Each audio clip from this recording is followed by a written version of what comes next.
সকলোকে স্বাগতম জনাইছো আজি আমাৰ এইটো পডকাষ্টত।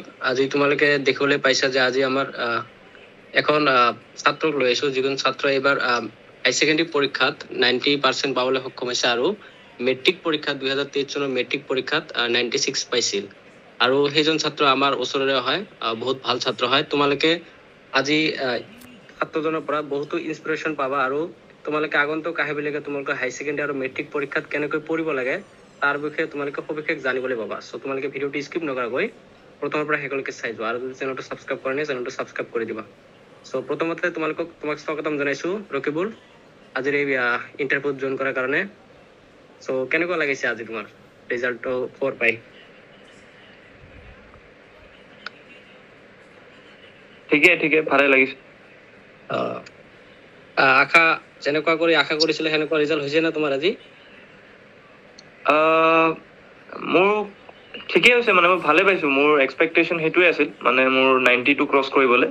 তো ইমান বেছি আশাও কৰা নাছিলো মই। তো মোৰ সেইটো লৈ মানে মই সুখী।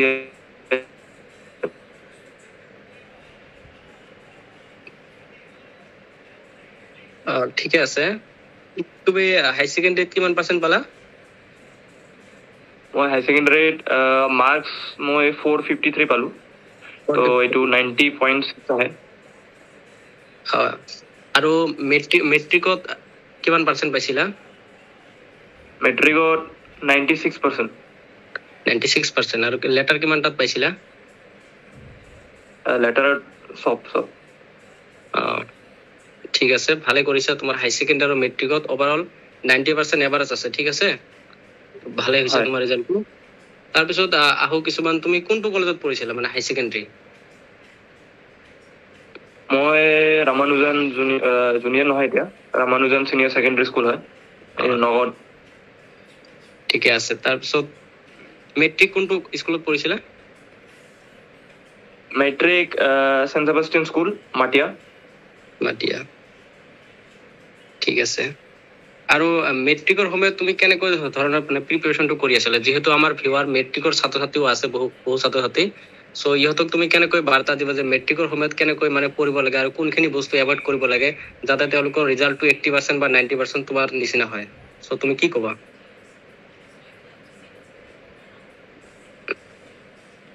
একচুৱেলি মই এইটো ক'ব খোজো যে আমাৰ ছাত্ৰ ছাত্ৰীয়ে এতিয়া মানে মেট্ৰিকৰ মাৰ্কৰ মানে বেছি ডিপেণ্ডেণ্ট, মানে সেইটো হ'ব নালাগে একচুৱেলি। তো মেট্ৰিক মানে এতিয়া এনেকুৱা হৈছে, মেট্ৰিকত মাৰ্ক পোৱা মানে কোনো টান বস্তু নহয় এতিয়া। তো সেইটো মাৰ্ক লৈ, সেইটো যদি এটিটিউড লৈ মানে হাই ছেকেণ্ডাৰীত যায় সিহঁতে যে মই এইটো ইয়াত মেট্ৰিকত মই এমাহ পঢ়ি 90%ৰ ওপৰত আনিছো, তো মই তাতো সেনেকে পাম, সেনেকে নহ'ব। হয়। মানে HS টো কমপ্লিটলি বেলেগেই বস্তু, মানে এইটো যিমান ছাত্ৰ একচুৱেলি সেইটোৱে ক'ব খুজিছো।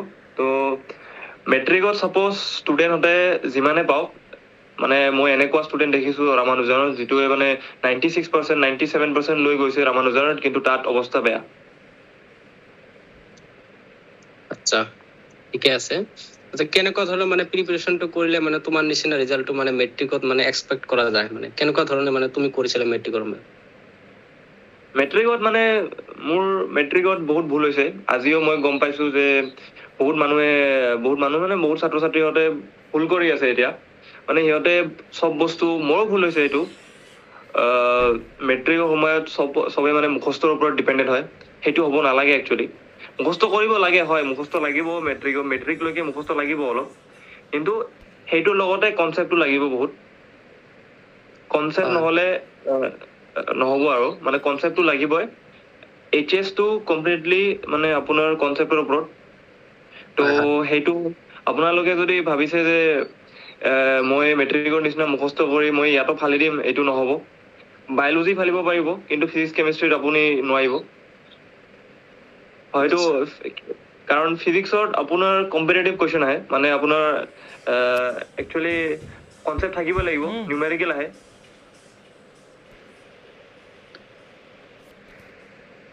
সেইটোৱে আৰু। তথাপিও মেট্ৰিকৰ সময়ত মানে দিনত কেইঘণ্টা পঢ়িছিলা বা ৰাতি কেইঘণ্টা পঢ়িছিলা বা পৰীক্ষাৰ সময়ত কিমানখিনি মানে তোমালোকে কি কৰি আছিলা মানে প্ৰিপাৰেচন কৰি আছিলা? মেট্ৰিক সময়ত মই দিনত নহয় মানে মই কণ্টিনিউচলি পঢ়া নাছিলোঁ, মানে মই বছৰটো পঢ়া নাছিলোঁ। তো একচুৱেলি মই বছৰত পুৰা মেকআপ কৰি আছিলোঁ আৰু লিমিটেড এভাৰেজ যিটো মেইনটেইন কৰে মানুহে, তো সেইটো লেভেলত পঢ়ি আছিলোঁ। মই এক্সামৰ ওচৰত এমাহমান আগত মই দিনত 12 ঘণ্টামান পঢ়িছিলোঁ।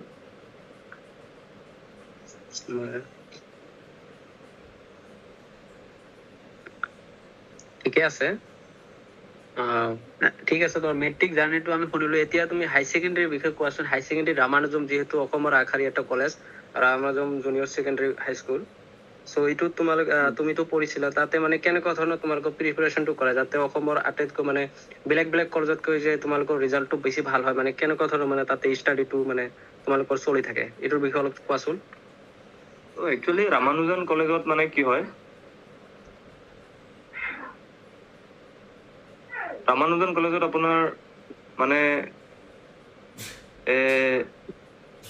আমাৰ টেষ্ট যিটো হয়, ৰামানুজন মানে আপোনাৰ তাত কি হয়, একচুৱেল যিটো টেষ্ট চিৰিজ পাতে সিহঁতে, টেষ্ট 1, টেষ্ট 2, টেষ্ট 3, তো তাত মানে আপোনাৰ কুৱেশ্যন হেভিলি আহে, মানে পুৰা আপোনাৰ কনচেপ্টটোত আহে, মানে প্ৰিভিয়াছলি ইয়াৰৰ আহে। তো আপোনাৰ সেনেকা মানে পুৰা সৰল কুৱেশ্যন নিদিয়ে তাত, মানে আপোনাৰ টানে কুৱেশ্যন দিয়ে তাত। তো নিউমেৰিকেল বেছি দিয়ে, নিউমেৰিকেলৰ কোৱান্টিটি বেছি, আনচিন নিউমেৰিকেল দিয়ে, যিটো মানে আমাৰ কিতাপত নাই মানে। তো সেইটো মানে বনাই দিয়ে সিহঁতে। তো আমাৰ ৰামানুজনত কি হয়, ল'ৰা ছোৱালীহঁতে মানে বেছিভাগ মোৰ যিটো ক্লাছমেট সিহঁতে মানে টেষ্ট চিৰিজত ইমান মাৰ্ক নাপায়। মানে সেইটো ৰামানুজনৰ যিকোনো মানে কিছুমানে পায় আৰু কিছুমানে যিহঁতে বহুত বেছিয়ে চোকা একদম সিহঁতে পায়। তো বেছিভাগ আমাৰ ৰেঞ্জৰ মানে 90, সিহঁতে এতিয়া 92, 91 এনেকা পাইছে। তো সিহঁতে টেষ্ট চিৰিজত অলপ কমেই পায়, তো কাৰণ কুৱেশ্যনটো টাফ হয়। কিন্তু আমাৰ এইচএছত ভালে হয় ৰিজাল্ট, মানে সেইটো মানে আমাৰ এডাপ্টেশ্যন হৈ যায় মানে এইটো টান কুৱেশ্যনৰ পৰা।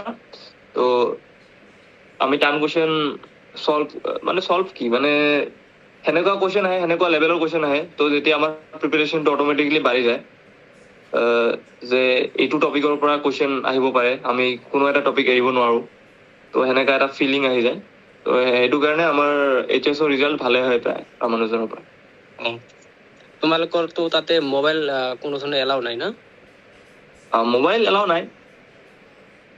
আচলতে তুমি এটা কি বাৰ্তা দিবা মানে বৰ্তমান ছাত্ৰ ছাত্ৰীসকলক, যে হাই ছেকেণ্ডাৰী পৰীক্ষা দিয়া ছাত্ৰ ছাত্ৰীসকলক মানে দেখা পোৱা যায় যে বহুতেই মানে মোবাইলটো বেছি পৰীক্ষাৰ আগতে হওক বা পৰীক্ষাৰ হাই ছেকেণ্ডাৰী উঠাৰ লগে লগে মানে মোবাইলটো মানে বেছি ব্যৱহাৰ কৰি থাকে। ইহঁতে মানে কি মানে একটা বাৰ্তা দিব যে মোবাইল ভাল কামত ব্যৱহাৰ কৰিলে ভাল। একচুৱেলি আজিকালিতো ইউটিউবতো ফ্ৰী ক্লাছ বহুতে পায়।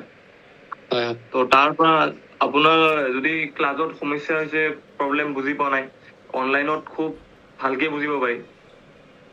মানে একচুৱেলি যদি কিবা বস্তু বনোৱাৰ পৰা মানে আপুনি ক'ৰবাত মানে ধ্যান নিদিলে, সেইটো বস্তু আৰু ৰিৱাইণ্ড কৰি চাব পাৰে।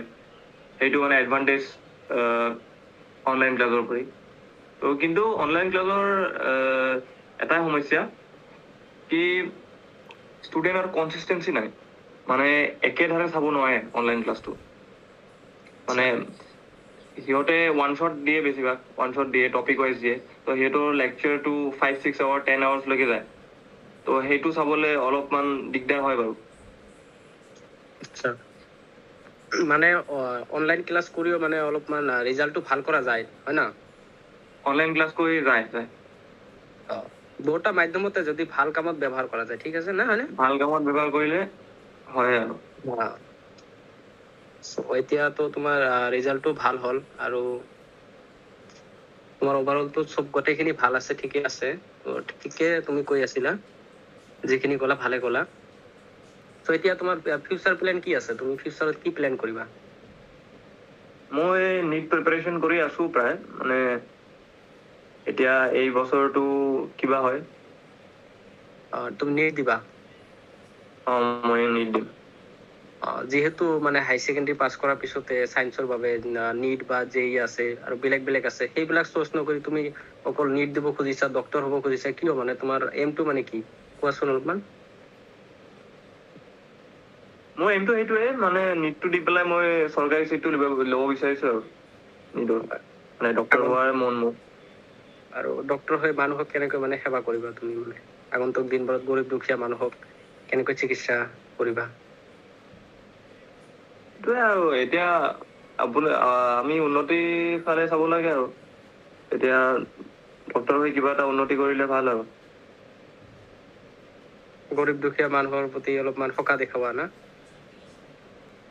সেনেকুৱাই আৰু গৰীব মানুহ, স্পেচিয়েলি আজিকালিতো তোমাৰ অঞ্চলত বা তোমাৰ গাঁৱৰ অঞ্চলত মানে যিখিনি এৰিয়া আছে সেইখিনিত তুমি অলপমান যাতে মানে মানুহৰ কিবা ভাল হয় তাৰ প্ৰতি লক্ষ্য ৰাখি তুমি যাব খুজি আছা ন। সেনেকুৱাই ঠিকে আছে। শেষত কিবা আৰু বাৰ্তা দিবা নেকি? মই এইটোৱে ক'ব খুজিছো যে ভালকে ট্ৰাই কৰা, ট্ৰাই কৰিলে লাষ্টলৈকে পাৰি যায়।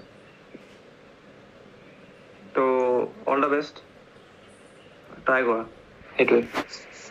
ঠিক আছে দিয়া, বেষ্ট উইচেছ। আৰু আমাৰ চেনেল তৰফৰ পৰা তোমাক উইচ কৰিলো যাতে তোমাৰ ভৱিষ্যতটো ফিউচাৰটো ভাল হয়, যাতে আগন্তুক দিনবোৰত তুমি নিটত পাছ কৰিব পাৰা আৰু গভৰ্ণমেণ্ট কলেজত চিট লৈ যাতে আমাৰ অঞ্চলত বা গাঁও অঞ্চলত যিখিনি আছে মানুহৰ কাৰণে তুমি ভাল কাম কৰিব পাৰা। চ' বেষ্ট উইচ থাকিল তোমাৰ কাৰণে। চ' এইখিনি আছিল আজিৰ এটা সৰু ইণ্টাৰভিউ।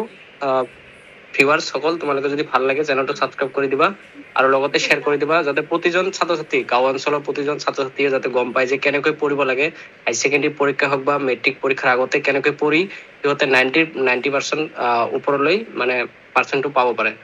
ত' এইখিনি আছিল আমাৰ এটা সৰু বাৰ্তা। ত' এইখিনিতে আৰু ভিডিঅ'টো শেষ কৰিলো।